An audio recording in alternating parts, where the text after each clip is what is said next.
Good day everyone. Welcome to part C of lecture number 18. In part B, we were discussing about the data dependencies. And we said that there are three kinds of data dependencies: raw, wow, and var. So raw is called a true dependency, wow is called an output dependence, and var is a anti-dependence. So these two dependencies they come into play when we reorder the instructions, and they are because of limited number of registers. And this kind of dependence, which is also called a flow dependence, this is the actual dependence that we have to handle. Okay, so first we will understand the effect of this dependence on the execution of instructions. So if there is a dependence between two subsequent instructions, this kind of dependence, so what will be the effect on the pipeline? Okay, then we will discuss other kind of dependencies that are possible in the pipeline, and finally we will provide solutions for all kinds of dependencies. So let's take the example of a raw dependence. For example, we have two instructions. I add x2, x3, x4 and add x5, x2, x3, x4. So if I have an x3 here, so here we have an x3, here we have an x3. So if there is a dependence between source registers, that is not an dependence. That won't affect any program order or any program execution. So here we have a dependence. So we have read after write. So this is our flow dependence. Let's say this is our dependence. So our normal pipeline diagram. So this is instruction fetch, operand fetch, decode, operand fetch, execute, memory access, and write back.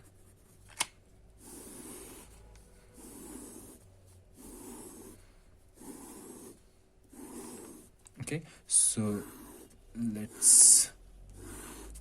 pipeline diagram is very important for understanding these kind of dependencies. So this is cycle 1, 2, 3, 4, 5, 6 and 7, 8.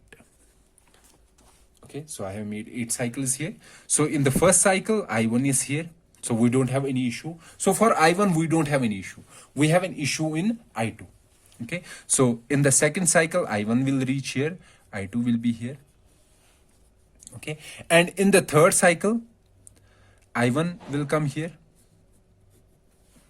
Okay, should we allow I2 to go to operand fetch? Operand fetch means it is fetching the operands, or we can say that let's allow this here. Okay, so should we allow I2 to come to this stage to operand fetch? No, we should not allow I2 to come. Why?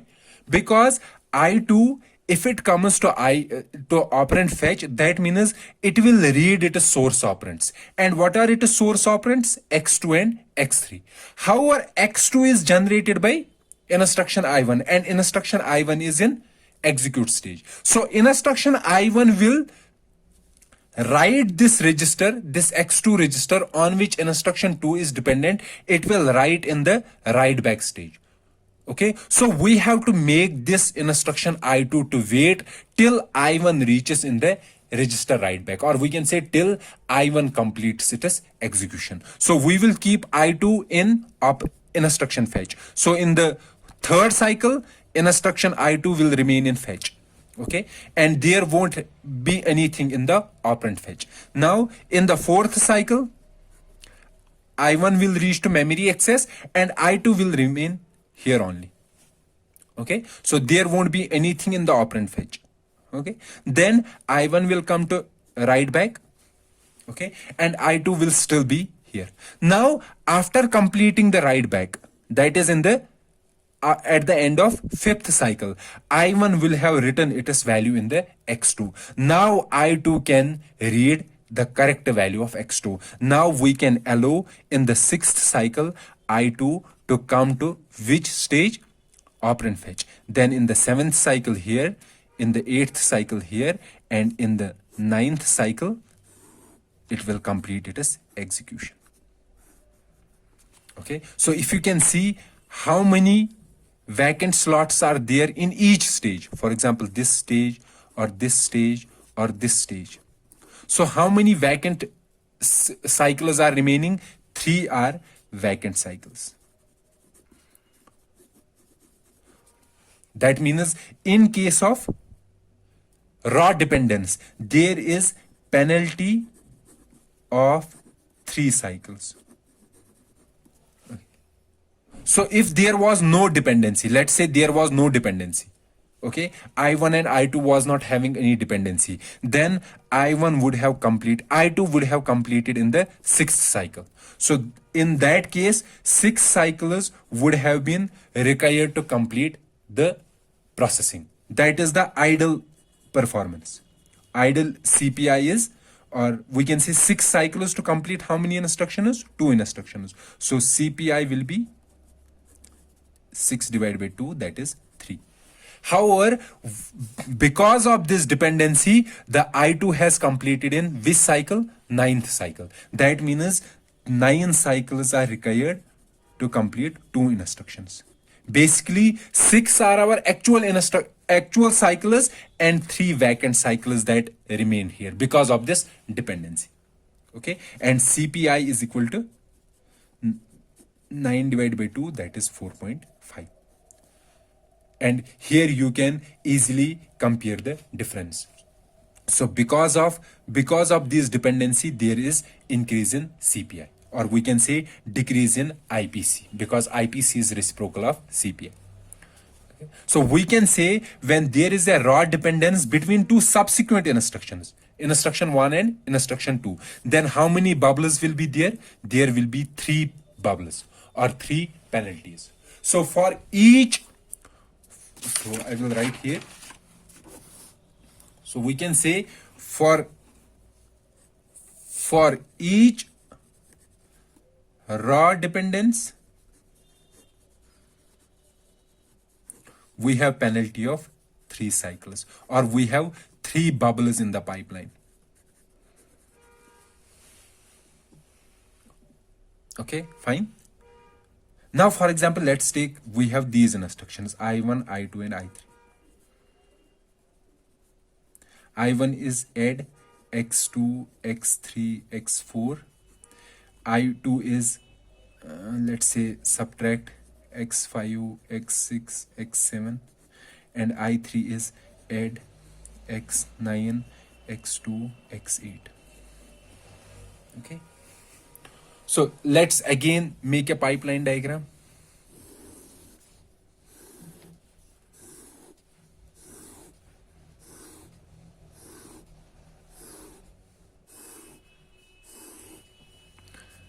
This is 1, 2, 3, 4, 5, 6, 7, 8, 9, 10. Okay. And this is my stage. Row is a stage. This is fetch, this is decode or operand fetch, this is execute, write back, this memory access and write back. Now I1 will be here.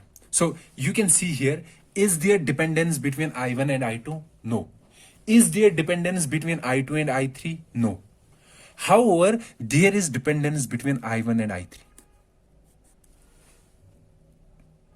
Okay, now let's see how this type of dependency is affecting our performance. This is also again raw dependence. In the previous example, raw dependence was between subsequent instructions, one after other. Okay, however, here we have a dependence, but there is one extra instruction in between that has no dependence on these 2 instructions. Then in that case, so what will be the pipeline diagram? So in the decode in the second cycle, I1 will move to decode and I2 will come here. Now in the third, I1 will come here, I2 will come here. So since I1 and I2 has no dependence, they will move clearly without any effect, and I3 will come here. Okay, now I1 will come here, I2 will come here. Should we allow I3 to come here to 4th cycle? No. Why? Because I3 requires data one data that is x2, and that data is generated by I1, and I1 writes this data after the write back stage. So we will allow this instruction to go to decode or operand fetch stage only after I1 completes it is write back. So we will keep this I3 here only in the fetch. We won't allow it to go into the decode or operand fetch. Now in the fifth cycle, I1 will come here, I2 will come here. Now again I3 will still be here because I1 has not completed. Now after the fifth, I1 will have completed, I2 will come to write back. Since I1 has completed, now I3 can move. Okay, in the seventh, I2 will come here, it will complete, I3 will move here, then I3 will come here, I3 will come here, and at the end we have our execution. So basically this is I2. Okay, so this is sixth, I3 came here, there, here, at the end of I2 is here. So here you can see that in each stage we have how many vacant cycles? 2 vacant cycles. So there is 2 bubble penalty or 2 cycle penalty. Okay. When instructions were separated by how many instructions? These. The dependent instructions were separated by 1 instruction. Now if dependent instructions are separated by 2 instructions, 2 independent, then what will be the penalty? There will be 1 cycle penalty. However, if these instructions are separated by more than 2 instructions, that is 3, 4, 5, okay, more than 2 instructions, then there won't be any penalty. Okay, there won't be any raw dependence penalty. Fine, are you able to understand? Okay, so we have raw dependency, and as I said that raw dependency has worst case penalty of 3 cycles when the instructions are subsequent to each other, and that penalty will be reduced if these instructions are far from each other. Okay, so that is the effect of raw dependency on the performance of a pipeline. Okay, so this completes our discussion about the raw dependencies, or we can say data dependencies. And you have to remember, raw dependency results in 3 vacant cycles. Okay, in the worst case, how many vacant cycles? 3 cycles. And you can see that we can remove this raw dependency. How we can remove raw dependency? If we can insert instructions which are independent instructions, so then this particular raw dependency can be removed. Okay, so we will discuss solutions in our subsequent lectures, but this is one idea I am giving here, one possible solution of removing the effect of raw dependency. So this ends our discussion about the data dependencies, and data dependencies are of 3 types: raw, var, and wav dependency. Now the second kind of dependency is called a control dependency, or we are saying it is called a control hazard.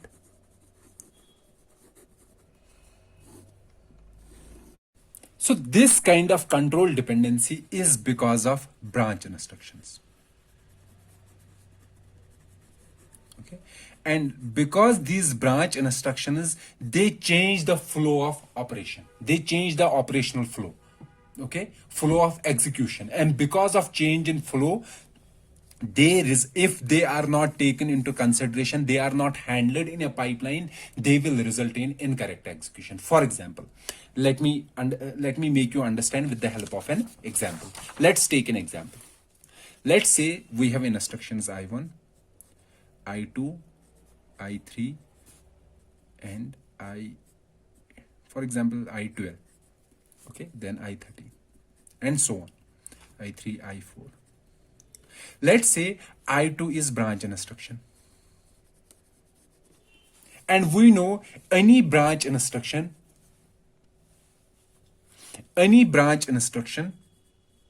it has 2 possible scenarios. One is taken branch and another is not taken. Let's say I2 is a branch and it is branching to I12. Okay, so the possibility is if the branch is taken, if I2 is taken, so after I2, which instruction should we execute? We should execute I12 instruction. However, if the branch is not taken, then which instruction should be next? The next instruction should be I3. So these are the two possible scenarios. If the branch is taken, then we have to execute I12 and instruction is after I12. Should we execute I3, I4, I5 and other instructions? If the branch is taken, no. Those instructions should not be executed. However, if the branch is not taken, then we should have a normal flow.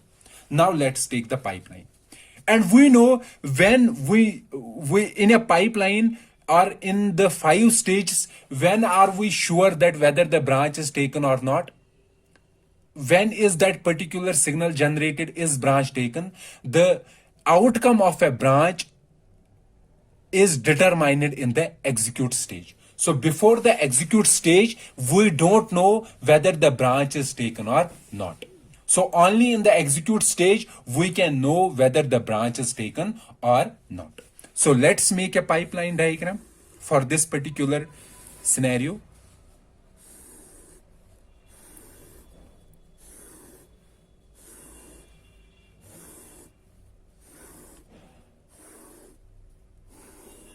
Cycle 1, 2, 3, 4, 5, 6, 7.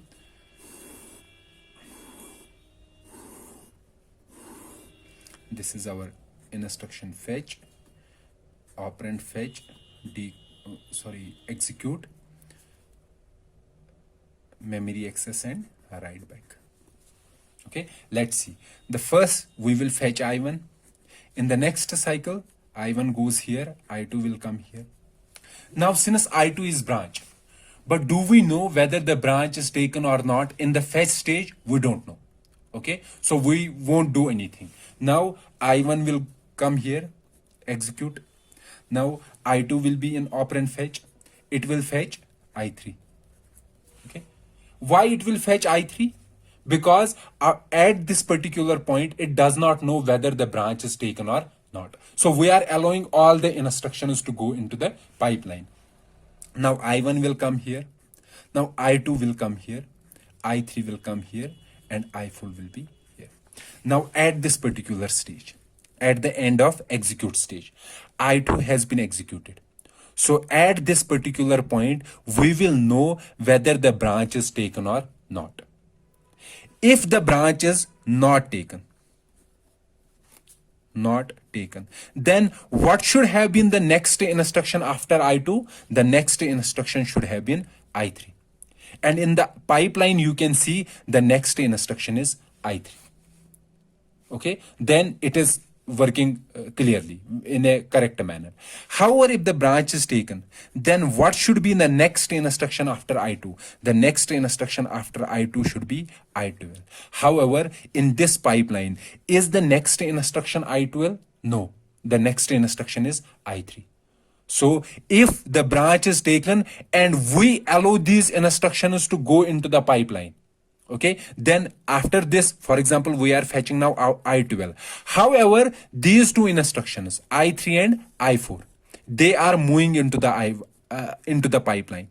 So I3 will come here. Okay, next. Sorry. So I4 will come here. Then basically this is I1, I2, I3 will be here, I4 will be here, I12 will come here, then after I12, I13.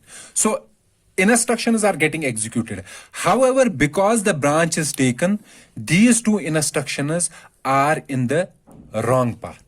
They are in the wrong path. Or we can say that at I2, we have two paths. One path goes from I2 to I12. And the other path is the straight path. And we know since the branch is taken, so these instructions are on the wrong path. So we don't have to execute these two instructions. So if we allowed these instructions to go into the pipeline, they will be executed and there will be an incorrect execution. So we have to remove these two instructions from the pipeline, I3 and I4. So how will we do that? What we will do, whenever we have a branch instruction, we won't fetch the next instruction.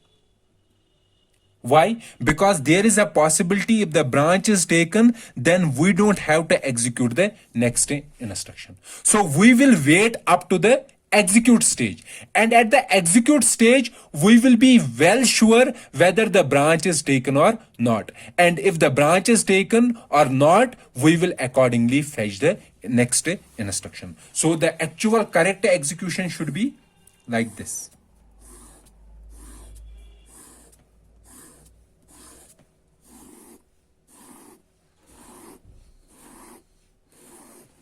Okay, this is cycle 1, 2, 3, 4, 5, 6.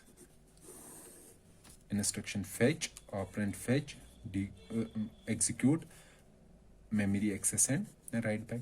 So I1 will be here. So I1, since I1 does not have any issue, so it will move as it is moving. Okay, now I2 in the second stage, I2 will be here. Now since I2 is a branch instruction, in the fetch stage itself we are well aware that it is a branch instruction, but we are not aware whether it is taken branch or not taken branch. So in the next stage, I2 will come here. We won't fetch the new instruction. Why? Because we are not sure whether the I2 is taken or not taken. If it is taken, the next instruction should be I12. However, if it is not taken, the next instruction should be I3. So we have to make choice whether we have to fetch I3 and I2. So we will wait till we are sure whether the next instruction is I3 or I12. So up to which point we have to wait? We have to wait up to execute stage. So in the fourth cycle, I2 will be in execute. So after this execute, we will be sure whether the branch is taken or not. So let's say branch is taken. So next instruction that is to be fetched is I12. So in the fifth cycle, it will fetch I12. Then I2 will go here, and in the next I12 will come here. I2, it will get executed. Then the execution will flow as it is. So you can see that because of this branch, there is a penalty of 2 cycles in each stage. These two penalties. So we can say that because of branch instructions, we have 2 cycle penalty. Or we can say there are 2 bubbles. Okay, so we have a 2 cycle penalty or we have 2 bubbles because of branch instruction. However, if we were well aware about the outcome of a branch at the fetch stage only, we were sure whether the instruction is taken or not taken, then we would have at this particular point known whether we have to fetch I3 or I12. However, the actual outcome of the instruction of the branch is known only in the execute stage. So we have to wait till the execute stage, and at the end of execute stage, we will be well aware, well sure whether the branch is taken or not taken, and accordingly we will fetch the next instruction. So this kind of hazard, this kind of dependency because of branch instruction is called a control hazard or control dependency.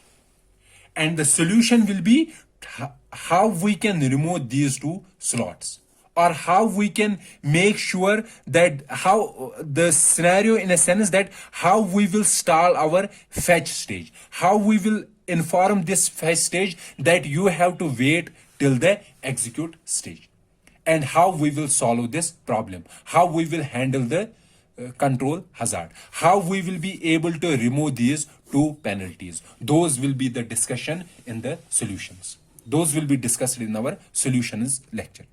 Okay, so this is the second kind of dependency, which is called a control dependency, or also called a control flow dependency. Okay, or control hazard. and it is because of a branch instruction. And what kind of branch instruction? It is because of a conditional branch instruction, which is either taken branch or not taken branch, and there is penalty of 2 cycles. Okay, the third kind of dependency is our structural dependency. Basically, this type of dependency is very rare in the pipeliners, but we will explain this particular dependency here for the completeness. Structural hazard or structural dependency.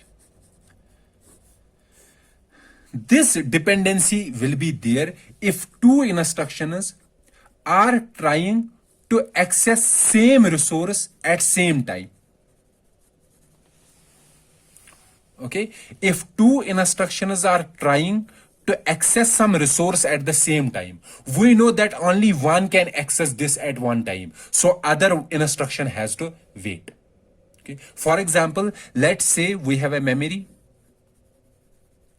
and there are 2 instructions that want to access this memory, or that want to read from this memory, or let's say write to this memory, write to memory. Now, since memory, if it has only one write port, that means only one can write at a time, then other instruction has to wait. Let's say I1 will write, I2 will wait. So this type of dependency is called a structural hazard. And you can see that this type of dependency can be solved, or we can remove the dependency by having more than one resource. For example, here we have a memory. If we have 2 write ports, then we can write simultaneously by using 2 instructions. Or we can say if we have a resource, we will be having 2 copies of this resource. So I1 will access copy 1 and I2 will access copy 2, and this will solve our structural hazard problem. Okay, since as I said, the structural hazards is not very important in terms of our discussion in this particular course, so we will leave the discussion about structural hazards here. We will be mostly focusing on the control dependencies and data dependencies. So this ends our lecture related to different kinds of dependencies that are there in the pipeline. So we discussed 3 kinds of dependencies: data dependencies, control dependency, and structural dependency. And we also discussed that in data dependency, raw is the true dependency, and because of raw dependency we have the 3 cycle penalty, and in the control dependency we have 2 cycle penalty. Okay, in our next lecture we will be discussing the different solutions to handle these different kinds of dependencies. So let's meet in the next lecture. Till then, goodbye.